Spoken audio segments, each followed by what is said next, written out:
It's Phil Lindemann with your Krystal 93 News at 4. Detroit developer Jake Porritt is committed to replacing Pug Ryan's in Dillon with a grocery store and a parking garage. He is formally pitching his plans in 2 weeks, January 28th. But what do you want there? Results from a Newtown survey show locals are split. 45% oppose something new, 44% want something new. Just 30% want a grocery store, nearly half want more parking. But one thing everyone agrees on? A restaurant. 77% said, yes, please. For the first time in its history, Dillon Amphitheater has an advisory committee created to oversee events and growth.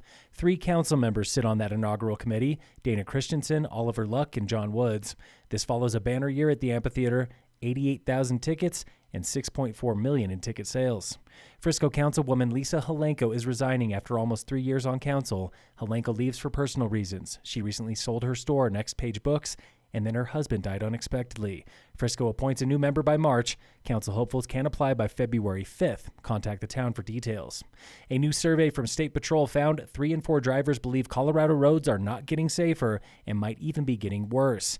White women were the vast majority of respondents in that survey. Most of them say troopers are good at their jobs, but fewer than half believe they are proactively combating speed, DUI, and aggressive driving.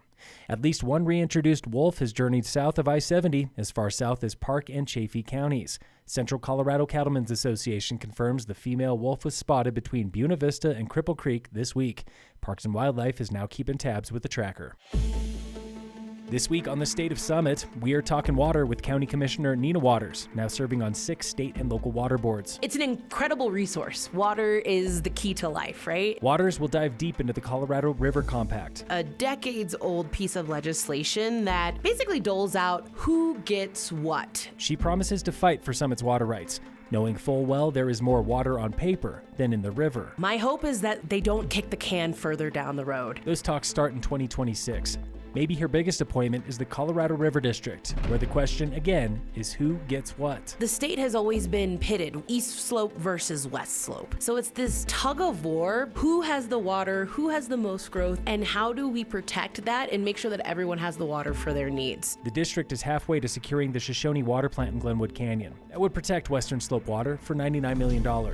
But it needs federal funding to close the gap, and that funding is not guaranteed. Obviously, there is a change in the administration, which creates a sense of unease for those of us who are really, really fighting for this critical resource. Luckily, Waters says the Shoshone purchase has strong bipartisan support here in Colorado. Tune in again next week for the State of Summit on Krystal 93. In sports, the Nuggets play the Rockets tonight at 7.